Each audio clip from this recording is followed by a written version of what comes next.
Heidi, yung sinasabi mo na special fraud audit team ng COA, talagang sila ay may expertise sa usapin ng engineering, yung bang sinasabi na mga ambaon daw ho nung mga pilates para Oo. doon sa flood control ay may kakayahan sila para suriin yung kung tama ba ang baon, tama ba yung ginamit na semento, yung bakal, etc.?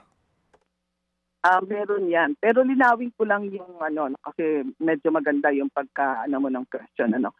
Actually, sa kontrata pa lang, 'di ba, 'pag nag-ano ng flood control, may kontrata 'yan, ano. Some 10 days from submission ng kontrata, kailangan nare-review na 'yan, ng tinatawag nating Technical Services Office. So, katulad ng tanong mo kanina, hindi ba dapat ito'y bahagi ng pag-audit ng resident auditor ng financial and compliance, magre-request sila ng review of contract or contract review. So, doon pa lang sa contract review, kung seryoso yung naggawa niya, makikita na niya kung ano ang medyo mga red flags diyan, di ba?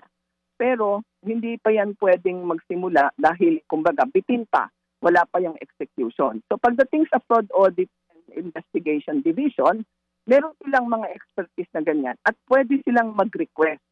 Ang una nila syempre ang i-request ay nagkaroon na ba ng contract review ito? Kukunin niya yung kopya ng contract review report na ginawa ng TSO, Technical Service Office na tao na naka-assign sa resident auditor o ni-request.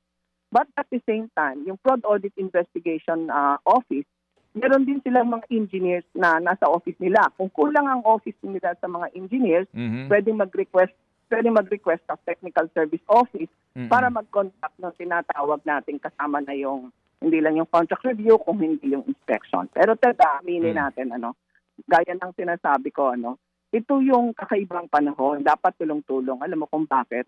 Hindi sa naninira tayo or what, but we're talking of reality. Nandun din talaga yung risk. And as I said, hinahanap natin yung fraud risk na may kalokohan. Pero meron din tayong risk na hindi makita ng auditor. Tawag natin ng audit risk. Hindi natin nakita, no? Or siguro, hindi naman din mga santo, alam natin, na posibleng nakipag-konsyaba. At pwede rin na diretsahin na natin dahil ito yung hinahanap ng Kung meron tayong mga congressman, senador, wala akong i-specify, na contractor, posible din na merong ganyan sa sa mga auditors. Kaya talagang sa akin, hindi pwedeng iasa lahat. Audit lang sa gitna ng napakalaking suliraning ito.